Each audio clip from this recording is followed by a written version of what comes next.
teman-teman, kembali lagi bersama aku Dian Fitri Hidayah. Terima kasih ya bagi kalian yang sudah mengklik channel YouTube ini.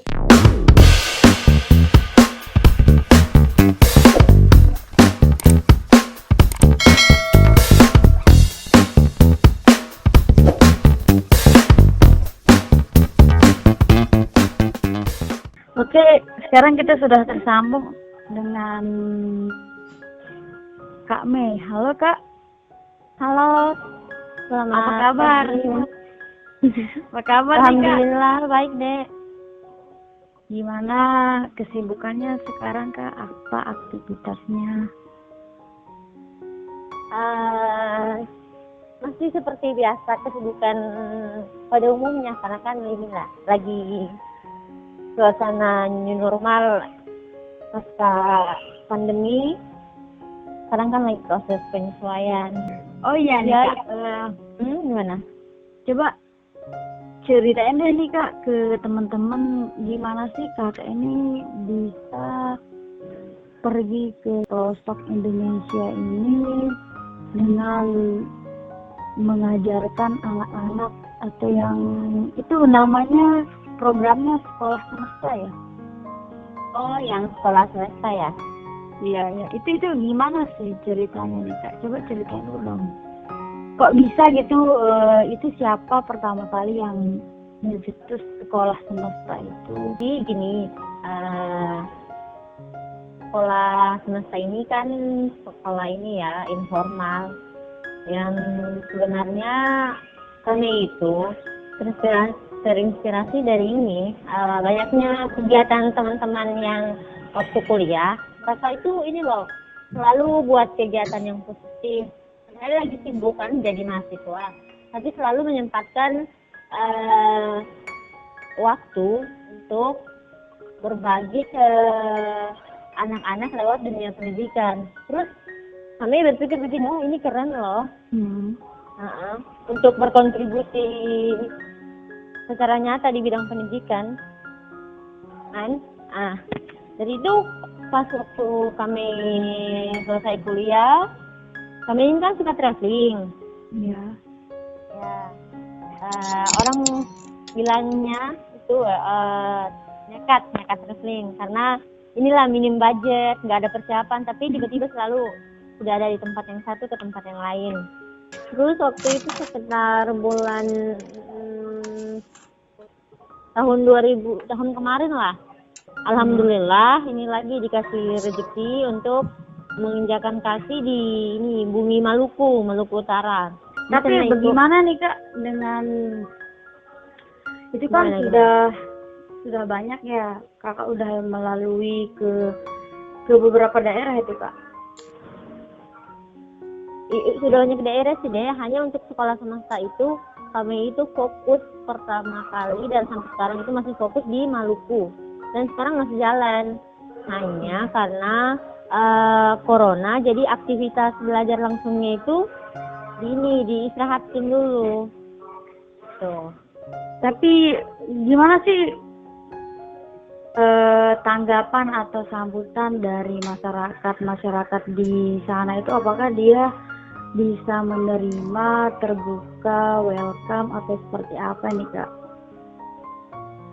Alhamdulillah ya dek, mungkin karena niat baik, terus cara menyampaikannya juga baik. Alhamdulillah saya diterima sama masyarakat di sana. Awalnya gini, saya juga deg-degan, gimana ya nanti ngomongnya, gimana ya nanti ngajak anak-anak, gimana ya nanti menyampaikan ke orang tua mereka. Tapi tiba di suatu saat kayak apa ya, sudah langsung kerjain aja. Tiba-tiba itu kan saya lagi duduk-duduk di rumah ini apa ya, kalau orang di sana bilang ini ya mama piara. Waktu saya dari Makassar ke Maluku, di sana saya punya tempat tinggal. Nah, tempat tinggal saya itu kan alhamdulillah banyak anak-anak yang suka bermain kalau siang sore. Nah, anak-anak Maluku itu kan mainnya di pantai kan. Nah, main doang tiap hari selama 1 minggu ya kurang lebih saya lihat rutinitas mereka itu hanya begitu. Nah, saya langsung berpikir, ini kayaknya anak-anak ini kalau saya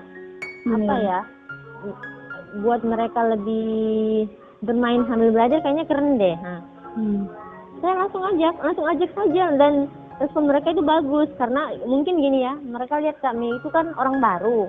Iya. Orang baru, jadi kan mereka kayak respectnya itu besar.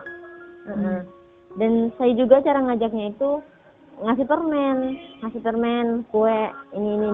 Jadi mereka senang. Belajar sambil main ya. Ya, belajar sambil main. Sebenarnya sih gini, pandai-pandainya kita untuk ini, bagaimana menghadirkan metode yang tepat sehingga anak-anak itu tertarik untuk mau belajar, gitu. Terus Kak, itu sistemnya nih gimana?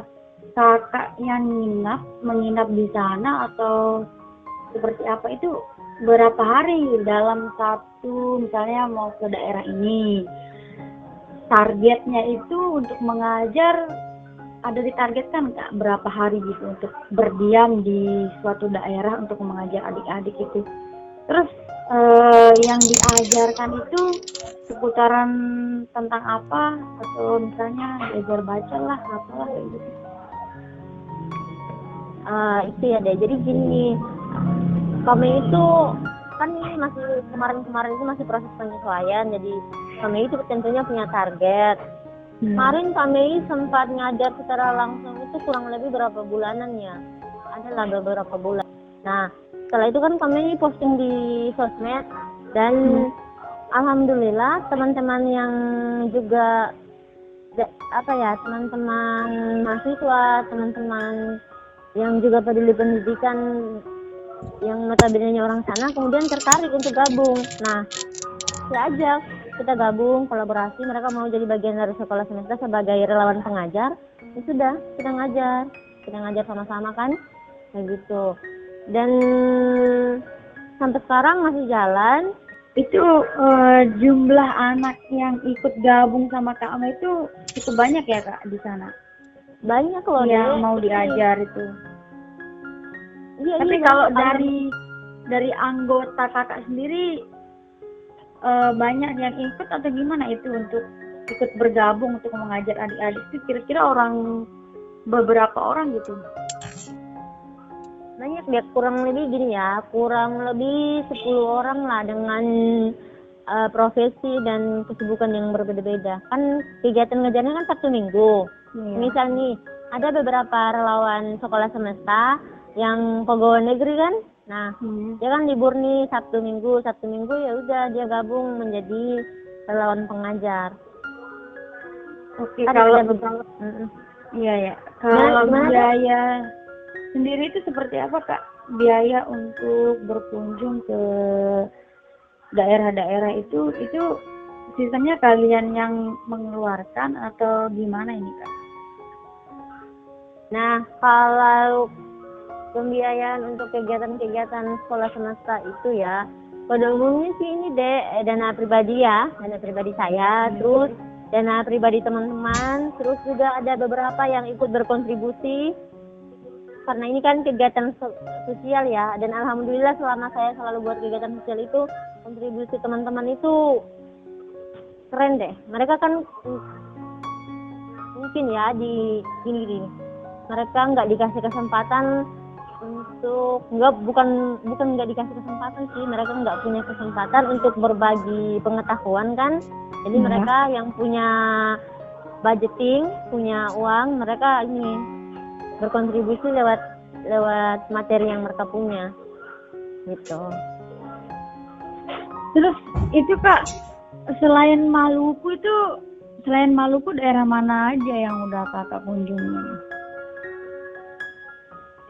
Kemarin sebelum corona menyerang bumi ya. Iya. Iya. Corona menyerang. Iya. Sebelum inilah, kita kan kemarin nggak menyangka bahwa pandemi corona ini akan datang gitu. Kita udah siapkan konsep di mana-mana sama teman-teman sekolah semesta. Kan sekarang awalnya kan memang hanya Kak Mei, dan alhamdulillah sekarang itu sudah punya banyak teman-teman sekolah semesta. Di Kendari lagi proses di ini juga kemarin Nusa Tenggara di itu loh Mataram loh lagi Iya. lagi proses sosialisasi perekrutan. Hanya kalau memang ini yang paling aktif yang benar-benar jalan itu di ini Maluku karena kan di sana apanya ya orang bilang kayak pertama kalinya Iya. pusatnya itu di sana. Kalau di tempat yang lain itu belum aktif, hanya sosialisasi untuk perekrutan relawan itu sudah jalan. Ya, Oh, kan sekarang jadi corona. Jadi gimana kita sih ini- Kak sistemnya itu Gimana? merekrut relawan itu dari berbagai daerah untuk diajak untuk ikut bergabung ke sekolah semesta atau gimana nih Kak? Kayak gini deh, sekolah semesta ini kan gini, wadah sekolah informal ya. Iya. Ini komunitas teman-teman yang sukarelawan yang mau ngajar anak-anak. Nah, tentang yang perekrutan itu sebenarnya gini, fleksibel. Misalnya saya misal Dian ya, Dian kan orang Mataram nih, Mataram ya. Iya, Ya, Mataram. Mataram. Nah, saya sampaikan ke Dian mau buat sekolah semesta enggak di sekolahnya di kampungnya Dian. Oh, gitu. Nah, ada anak-anak nggak di situ. Ya udah, misalnya Dian mau dong, ya udah buat sekolah semesta. Nanti kami bagi konsepnya. Oh, bilang sekolah semesta itu gini. Ya udah Dian buat di Mataram situ, gitu. Terus misal ada lagi gitu ya? Pak Mei mau buat sekolah semesta nih di mana ya? Misal di Jakarta. Oh silakan deh, buat saya ajarin deh begini. Tapi kan gini ya, sekolah semesta ini kan sesuai dengan kultur atau suasana tempat masing-masing. Misalkan di Mataram ya, Iya. tempat tinggalnya Dian ini kan kompleks perumahan kumuh ya. Berarti ini kita butuh orang dari setiap daerah itu untuk mengenal gimana sih budaya mereka di sana agar bisa disesuaikan gitu Kak ya. Nah, betul sekali tuh. Kayak di Maluku kemarin kan wadahnya dan tempatnya segala sesuatunya ini kan di laut, karena kan orangnya sana hidup di daerah laut kan. Iya. Biarnya di pantai, sesuai lah dengan kondisi mereka. Nah, misal di situ Dian tinggal di perkampungan kumuh ya, berarti ngajarnya anak-anak yang di situ, tempatnya juga ya di sekitaran situ. Gitu ya. Jadi Tapi fleksibel. Iya. Kalau ini sendiri Kak terkait fasilitas seperti misalnya dibagikan apa dari kakak-kakak penggagas sekolah semesta ini kayak buku misal atau apa gitu alat-alat belajar gitu. Iya. Jadi sekolah semesta ini deh ngajar kan, kayak ngajar di sekolah sih, hanya lebih fleksibel dan menyenangkan, belajar sambil bermain kan. Nah, misalkan anak-anak kecil kan yang diajar, kita itu selain berbagi pengetahuan kayak guru formal itu loh. Nah, ini kita juga bagi alat tulis menulis. Itu kan salah bagian dari metode belajarnya. Tapi selain Maluku itu gimana tanggapan masyarakat di sana itu Kak? Kan di setiap daerah pasti cara menyambut tamu-tamu atau orang pendatang baru itu kan berbeda Kak ya. Itu gimana nih Kak? Kalau di daerah selain Maluku tanggapannya seperti apa ketika melihat kakak-kakak sekolah semesta atau penggagas sekolah semesta ini datang, itu gimana Kak? Gini deh, pengalaman kami selama kami bersosialisasi ini tentunya ada dinamika. Hanya kami anggap itu wajar lah kan. Ya, dinamikanya itu seperti apa nih Kak? Dinamikanya itu kalau boleh kayak gimana?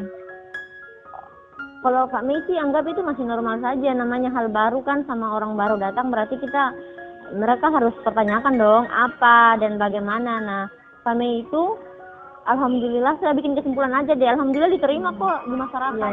Sebenarnya gini aja deh, tergantung bagaimana metodenya kamu atau siapapun yang mau bikin kegiatan atau yang mau menyampaikan apa, harus dikemas dalam metode yang bagus sehingga kemudian diterima oleh orang-orang di sekitar. Kayak kami ini kan alhamdulillah ya sekolah semesta diterima. Jadi memang ketika kita membangun sesuatu yang berbeda dari orang lain itu memang banyak sekali ya rintangan dan mungkin ada sedikit hambatan ya Kak ya. Cuman gimana cara kita untuk berusaha dan berniat baik ya untuk melakukan kebaikan atau mengamalkan ilmu yang sudah kita dapatkan ya gitu ya Kak. Iya benar Dik, karena kan gini ya, namanya juga hidup kan. Hal buruk aja yang mau dikerjain susah loh, apalagi yang hal baik. Gimana? Iya, Pasti- iya benar. Pasti rintangannya ini ada lah. Hanya gini, Hmm. mungkin saya mau bagi di sini ya di teman-teman bahwa hal baik itu selalu punya pintu lah. Iya. Ya, selalu punya pintu. Punya niatan baik untuk melakukan sesuatu yang bermanfaat bagi orang lain, silakan lakukan. Itu selalu punya pintu. Hanya inilah, mesti menunggu momen. Gini aja dulu, langsung bertindak. Kalau hanya ide, nggak akan pernah terjadi, Jadi mulai aja dulu ya Kak ya. Iya, Jadi iya, mulai aja aja dulu masalah. ada niat eksekusi gitu. Benar-benar banget. Karena kita kan sebagai generasi milenial nih Kak ya, anak muda lah zaman sekarang, mungkin kehidupannya berbeda dibandingkan orang anak muda zaman dahulu ya. Mungkin banyak sebagian dari teman-teman yang muda-muda ini ya seperti melakukan hal-hal yang berkegiatan sosial ini mungkin dirasa udah nggak menarik Kak ya, karena banyak hal yang baru seperti misalkan ada gadget, paling mereka bersosialisasi lewat sana. Jadi gimana cara kita untuk memberikan sebuah inspirasi baru terhadap orang-orang ini menarik banget nih Kak, karena jarang-jarang loh ada anak muda yang punya pemikiran seperti ini loh Kak. Wah, sebenarnya gini loh Dek, menurut kami ya banyak Iya. kok, hanya ini mungkin kurang mensosialisasikan. Gini loh Dek, saya yakin pemuda-pemuda hari ini itu mereka yang punya ide dan gagasan tentang itu kan, hanya nggak tahu mau mulai dari mana gitu. Ya mungkin mereka punya planning ya, cuman belum mulai gitu. Iya, belum mulai. Well deh gini ya, mau itu apa ya, hal kecil atau hal besar, kalau nggak dimulai aja dulu ya susah. Harus Iya, mulai nggak aja bisa dulu. ya. Baiknya pemuda itu inilah harus ciptakan sesuatu yang ketika dia lakukan sesuatu bermanfaat untuk orang lain, karena sebaik-baiknya manusia adalah dia yang bermanfaat buat orang sekitarnya. Bener banget nih Kak. Gitu. Makasih. Iya, terima kasih Kak ya sudah bergabung Ya. bersama saya Dian Fitri Hidayah dalam channel podcast. Siap. Iya. Jadi, Rian. Iya, oke, sukses selalu Kak ya.